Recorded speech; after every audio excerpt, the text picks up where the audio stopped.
When life throws you a curveball, how are you going to handle adversity? Welcome to the Fearless Mindset Podcast, where you're about to go on a journey as I interview security, business, and entertainment leaders on what it takes to stay fearless. I'm your host, Mark Ledlow, and enjoy today's episode. I think that's the interesting part is that, we have, this cool tool, but it's all a matter of how much we use it, and how quickly we implement it. Security is going to get easier, I think, with AI. Easier. Interesting. Easier. Yeah. I think it will. Forget about the jobs piece of it. Forget that. It will make us finally catch up technologically where other industries have already excelled for years, but it will force us to get there.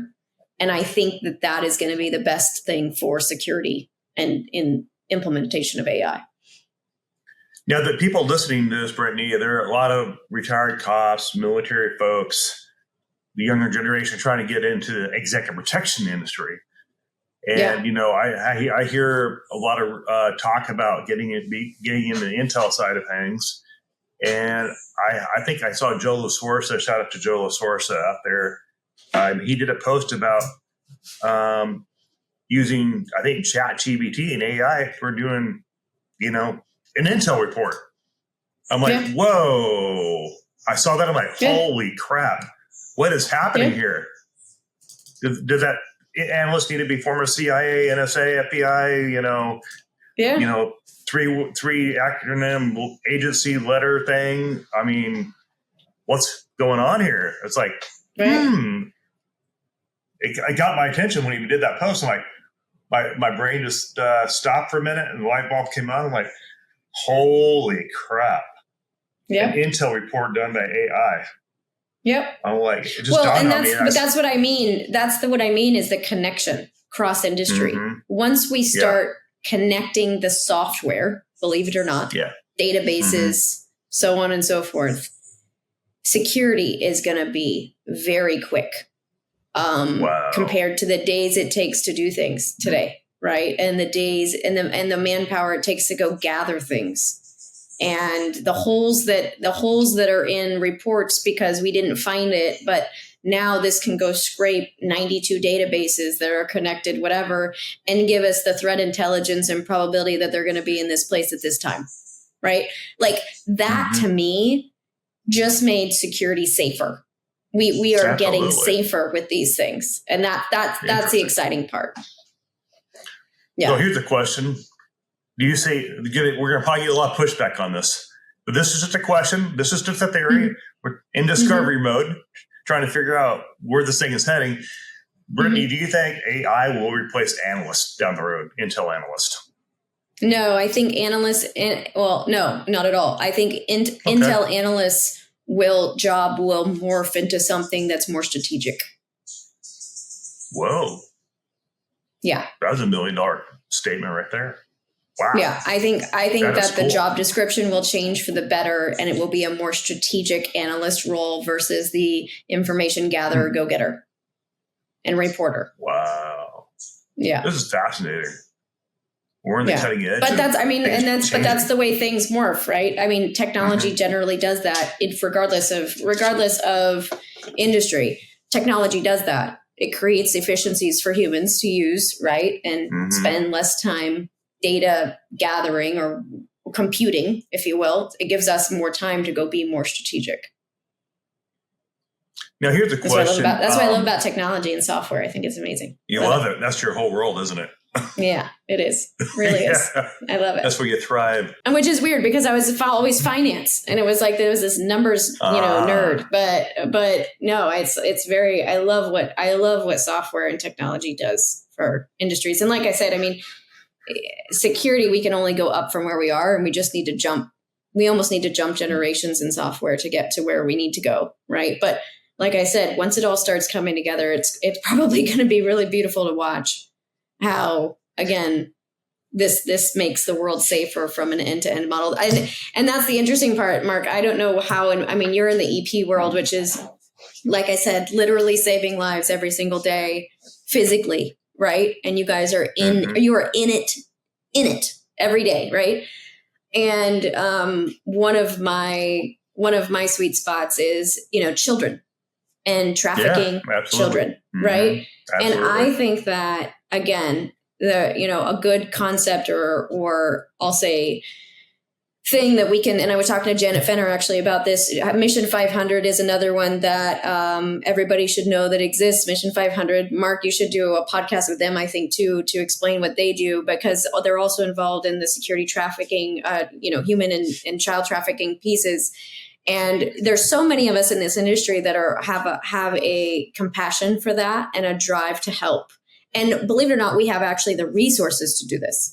I want to make that kind of my next science project, is figure out how do we globally help the child trafficking use cases with software connection, networking, and global, databases, so on and so forth, to just make it easier on our security world to go and find these kids and stop these things. I know there's a way. I know there's a method. We need really smart brains in the science project to start, but they are the innocents in the world that, that get taken and, their lives destroyed and things like that. And it's up to us to help however we can. So that's that. Now, human trafficking is not slowing down. I mean, it exists here in the U.S. and it exists all over. It's like $1 trillion business, unfortunately. It's just like, no, they've created their own commodity trading, right? Crazy. They look at it like a commodity. That's the unfortunate part. Do you have any latest stats on that by the FBI or DOJ on that? I don't, but it would be good to make a post about it too. I think I'll do that because, like I said, the goal is that the numbers start decreasing over time, not increasing. Right. Right. We just have to create. We have to create the global connection and network to kind of drill down into some of these. I'll say holes that we've found, the black holes of them. So I'm going to write that down. That is going to be a post. We'll make a post on that for the audience. What's going on in the family office world? I know you're part of that. Florida's exploding in the family office world because everybody's tax saving, corporate tax reshuffling, and all that. Is it kind of just nonstop out there in Florida right now? With that? Yeah, well, I mean, if you think about pre-COVID to now, population has doubled in the state of Florida. Infrastructure is barely keeping up with it, I'll say. A lot of people leave during the summer, obviously, because it's hot. So it's kind of interesting to see, people trying to keep up with it, and keep, I'll say, the jobs going and everything else and where they're moving from. It's a bit of an interesting time, too, because it's a melding of personalities from all over the world and the globe and the United States who's moving here. It's like when you move to Texas. Migration happening in Florida. Yeah. I mean, and everywhere, right? Latin America, a lot from Spain and Europe and everything else, and a lot of British, because Britain is honestly too expensive now for them to live. And they're like, we never thought we'd be here, but we're here, right? So it's kind of interesting. Too. Yeah. Yeah. That because of inflation going on? That might be part of it. Well, people are really not affected by inflation. Yeah, the UK is an interesting spot right now, too, because yes, inflation, I'll say that. But honestly, the cost of living in the UK, at least since I've been there, I mean, I want to say 5, 6, 7 years ago, I mean, things in the store have doubled, right? Wow. But it's also on the pound. So they've got another uptick in that, inflationary, standard. And it's incredible. But also I was talking to somebody the other day who is from Britain, and the two of them, they both said that they're like, unfortunately, a lot of the English are leaving England, and a lot of people that are, they're migrating out. It's becoming more of a melting pot every single day from all over the world. And a lot of the streets that used to be British, right, aren't even British anymore. Kensington as an example. Yeah. So it's interesting. Like I said, I don't know where that whole world over there is going. Croatia I heard in Croatia, they just switched over to the euro just recently in 2023 because they were about ready to go down the tubes. And you'd be surprised, like a lot of, I thought, this is going to be like an Argentina thing where when they switch their currency, it's either going to be really good or really bad for them. And it's actually turned out really good. I was kind of surprised. They probably waited a little long, but still, it's interesting. I don't know. The macroeconomics of where we're at is really interesting, especially with the election coming up. I mean, U.S. right? We're in it. We're in it right now in the nitty gritty of what's going to happen in November. So, speaking of Mark, actually, I have a question. Yeah. Oh, go ahead. Sure. I have a question for you. So the election, how do you as a company, as an executive protection company, or your teams, how do you guys prepare for election coming up? What do you see as trends when things come around like that? Well, first of all, everybody's budget conscious right now because nobody knows who's going to be in that White House in January 1st. Nobody knows. And right. We always say in our industry, chaos is opportunity, unfortunately. And from being a Marine Corps veteran myself, I'm kind of like, America will be okay, regardless of who gets in that office. And we are America. We have the best military power in the world, regardless of who's in that White House. Right. I think I lived through 10 Democrat presidents and 10 Republican presidents in my lifetime. I don't know, but we'll be okay. However, good question. There's going to be some chaos. The country is polarized. And that's part of the reason why I don't even watch the news anymore. And however, there are people that do. And there are people that are very easily triggered due to social media, whether it be true or false information. And so I think we'll see a reaction from the left or the right. It depends on who gets in office. And so what we're doing to prepare for that is we're working on getting licensed in different states. We just I passed my test in Texas, so we'll be setting up shop in Texas. Congratulations. And thanks. And we're working on Tennessee, and we're working on your home state, Florida, is our next project in there. Wonderful. Arizona. So as a business, we're working on getting those licenses set up so we can operate legally as a business entity and conduct contracts in these states. And I think everybody is on hold pattern right now. Everybody is like, what's going to happen? The unknown, the fear of the unknown is always a factor in the human mind. Yeah. And we're seeing a lot of people sitting on budgets. They're not spending any money. It's like everybody's waiting to hope that they got that money and they're going to blow it all out fourth quarter. Yeah. And we were busy. Last 4 weeks were the busiest I've ever seen since we had that First Republic Bank contract. This is the busiest month we've ever seen. We exploded last month. Do you know why? Is it just because more travel, or what are you thinking? People are nervous. People are just on edge. We launched a residential security thing for a CEO. It was a referral, and we're seeing a lot more referrals lately. And because of probably the social media stuff that we've been doing on LinkedIn and everything else. So I've been seeing a lot more referrals. We really don't get much on LinkedIn. I think LinkedIn more visibility for the company, but I think referrals, people that know you and trust you, are your best to deliver marketing tool. And if you guys are listening to this and have people that like you, love you, take care of those people that are talking about you. Send them little gift baskets. I do. Got it. Good job. People that refer us business, we'll send them a 4 Branches bourbon for Mike Trott. Shout out to Mike Trott for your 4 Branches bourbon product. We'll send them a Harry and David basket. Hey, thanks for thinking of us. Just let people know that you appreciate them, because I think this industry is take. And you need to separate yourself from the masses out there. And I think, people are sitting on budgets right now. People don't know what's going to happen.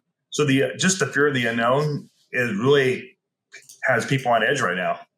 And I think and the economy doesn't help that. I think, I said, people are getting crushed. People are getting Well, from a number standpoint, you're the numbers brain. What are you hearing? Because I'm hearing people are just, they can't make it. Well, it's so you mean budgets or the personal side, personal economy? Personal economy. Well, budgets I know are getting slashed 20-30% across the board. And it's a get through the end of the year, because inflation is finally caught up. Right. You kind of needed, inflation keeps going. Like, remember, they were going to reduce rates and all that. and they never did, right? Because inflation was still increasing over time. And it finally, I think, in this last quarter has caught up. And my big trigger with that is always then when large Fortune 100s start missing their earnings is when inflation finally caught up. So that's why we'll probably see in the next 2 quarters either a reduction in rates, maybe not very much, but you'll start seeing that. And then once we start getting into, okay, it slowed back down, you saw a huge amount of layoffs in the last 60 days. Huge. Oh, that's true. I mean, it all gets, I love it how it all gets swept under the rug. But if you go almost on any major corporation, they just did a massive layoff. And then they'll hire them back, right? When earnings go up, right? And they'll do the big hiring thing. And then that'll, stimulate the economy, and then rates will go back down and so on and so forth. But at the same time, like, to me, you nailed it, is like everybody's a bit afraid because the way I look at it is that people, especially with food prices, I mean, think about food prices have doubled in the last 2 years, right? Double? And we wanted to blame it on COVID, but I really don't want to blame it on COVID right now. Now this is just inflation, right? This is just the price of bread the price of bread is going to go up and it's not going to go back down. Like it's everybody thinks that. It's like, oh, things will go back down. Probably not. It's like gas prices. So this means the dollar is just worthless, right? That's all this means. We're spending too much money. Well, what do you think? No. I mean, I don't think it's so much the dollar. I think that, things have gotten expensive for lower to middle class families. It's like the same thing. Like, I don't know how much longer they can go at this rate of prices going up, right? Food costs going up, real estate prices going up. I don't know how much longer they can hold out before they need things to go back down. What I'm more concerned with is actually the debt, the country debt, right? Our T-bills being bought up by China. I went to OSAC's meeting. This was like 2.5, 3 years ago now. And OSAC put out an amazing report. Do you look at OSAC's reports, Mark? Yeah, we're a member of OSAC. I haven't looked at any reports lately. Every month they put out a new report, and I love it because it's like a global perspective on the data that you wish you had an analyst for, honestly, to go gather, right? Okay. And they're incredible. I always tell the women in security communities too, like, go to those OSAC reports. You want to know what's happening in, Latin America, go there. You want to know what's happening in Europe, go there. China, Russia, all of it. And they showed on their presentation a world map. And basically China has bought up the land surrounding every single major roadway in all but 6 countries, us being one of them. Interesting. Canada was one, the UK was the other, and then there was like 4 or 5 others that were spread around. But literally China has gone around the world and bought up the land surrounding all major transportation lines through countries. Specifically, so they can do what with it? Cut them off when they want, give them countries the debt to go and build, but then pull the debt, call the debt in early, these types of things. And it's interesting that if you look at like the security threat, to me, that's a security threat. Like, absolutely. I'm less concerned with, okay, are we going to, it's their 100-year plan, right? And I think we underestimate that kind of, those things when we think about even locally where we live, or Texas, or those types of things. California got screwed really bad by all that. Now they're just trying to fix it, and I think it's almost too late, But it's like, we only have, I think, so many more years and decades to go through where, we have control. We have control of this. And to me, like, that's the bigger threat, is it's the macro scale that I think we probably need to get our arms wrapped around. Yeah, so if we don't get control of this debt as a country, from a business perspective and a personal perspective, I mean, it's causing a lot of pain on the middle class right now. The middle class is experiencing the most pain they've seen in years right now. They are getting crushed. And from a security perspective, I'm glad you brought that up. People that lose their job, they lose everything, which causes them to react in fear and lose their common sense and do crazy things that we don't like seeing on the news, whatever the crazy things are. You got it. You put somebody in a pressure cooker long enough, they're going to react. They're going to do Correct. something that they would not normally do. And right now, economically, we're not putting people in places to win right now. It's just getting crushed. That's my theory. I could be wrong.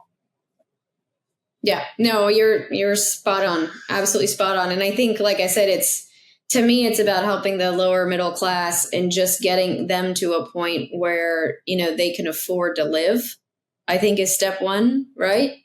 But, again, I go back to it. All depends who's in office and what we're focusing on. Are we sweeping stuff under the rug? Are we, building an economy that's, generation proof? I mean, I just wish somebody would sit down and say, how do we do a 100-year plan like China did? Like, so let's think farther out than 4 years, right? Let's think farther out than 4 years. Like, let's just, we are where we are. Okay, you can't fix what you did. You can't fix what happened. So let's just think about the next 100 years. How do we become? Well, I'm not trying to be political for the audience, but I did want to hear what Putin had to say with Tucker Carlson. I'm not trying to be political. I just want to hear what Putin's perspective is on America. So I listened to the podcast that Tucker did with him. I'm like, holy crap. I have to agree with Putin. He said, America's problem is we have elections every 4 years. And everybody's trying to get that position of whatever senator or whatever. But once they get there, they get rich. There's a reason for that. He said, America's problem is we have those elections. We're always every 4 years, someone new. Yep. And I'm not saying I'm pro Putin. I'm not saying any of that. I'm not saying I'm pro communism. Yeah. Please don't think that. I just want to hear Putin's perspective on America. Right. And being like what you just said, Brittany, China plays the long game. Well, they not believe in communism or how they operate as a government. Yep. They play the long game in everything they do. You got it. And you got it. And that's why I said it's like, 4 years is really not that long of a time, but also they spend, 3 years working and the last year's gone anyways, right? Because they're back to, the campaign trail. But to your point, I mean, we're saying the same thing. Like somebody needs to start thinking long game, 100-year plan, and then let's work backwards from that, regardless of who's the president. I don't give a shit. We need correction. We need course correction before, again, it gets out of control faster than slower. And what's that's your kind of my perspective thing on the U.S. right now? I hear a lot of people say the U.S. is kind of headed into a third world country with all this crime going on around these states. It's just like, what the hell? Well, it's kind of, I mean, better than anybody else, right? Your EP services have skyrocketed in response to just people needing security guards, the backup, right? The police that can't do it all, right? I mean, there's a reason all these EP firms are coming up now. It's because it's necessary, right? To organize ourselves for the private economy because the public economy isn't working anymore, or it's not enough, right? Great point. The supplemental security that people need is only going to increase over time, right? Now, Brittany, you said something too. You were seeing budgets being slashed by corporate entities. Yeah. And that includes the EP budgets, right? So they're slashing their security budgets too by the CISOs, chief security officers. Is that kind of what you're seeing out there too? Now, is that just quarter by quarter or year end? Is that what you're seeing? Well, like I said, I think they're being told because of earnings what to do, right? So they got to save money where they can save money. And the goal is that generally there's a lot of line items that get cut immediately, right? Security being one of them. Hey, you know what? Reduce this down. I always think that's really funny because that's the security and safety of your people, your places, and your assets. To me, it's like a backwards thing. But again, I go back to, I think when we I'm crossing my fingers here, but I think Q3, Q4, well, probably not Q3, probably Q4, Q1 of next year, Q2 of next year, we'll start seeing, some of those budgets come back after they've made earnings at end of year and so on and so forth. I think it'll come back, but I'm hoping we don't run into this place where, we have not enough security to do all the things we need to do between now and 12/31, right? And survive an election that could be, tumultuous. So. Yeah, this election cycle, I'm thinking, is going to be very tumultuous, like you just said, because regardless who gets in office, one side or the other is going to be pissed off. Yeah. And then you have the retaliation. And I think you're right, too. I know a lot of EP guys and gals that have been laid off. They've just been cutting budgets. And so a lot of those folks going, what the heck am I going to do? Well, basically on what Brittany just said, those budgets will probably be coming back my theory is they're going to be coming back up probably fourth quarter, first quarter, second quarter next year because of the presidential election. They're going to have to beef up those safety measures. They have to. Right. Well, and it's the same thing like we went through the last election with Trump and all those things and all the riots and everything else. I mean, Chase Bank, as an example, they literally had to double their security force because of literally to protect the banks during the rioting times. You know what I mean? Oh, that's right. So it's we forget about the after effect, right? We forget about that and preparing for that. So. Yeah, and First Republic Bank brought us in and supported them as they did that transition. That was a crazy time. So anyway, with that said, getting the top of the hour for Brittany. Don't want to take all her time, but shout out to Brittany in the Women Security Gala on the September 21st, right, Brittany? You got it. 6:30 p.m. Be there in your military, your suit, your tie, your blue Smurf suit. I don't care what you wear. Just so I show up, support women in security. And let's have some fun, right? In Orlando. Talk to you all soon. Yeah, look forward to it, Brittany. Thanks for having us as sponsors, and we will join you guys in Orlando September 21st. See you there. Thanks for tuning in to the podcast, and we'll catch you on the next episode. See you soon.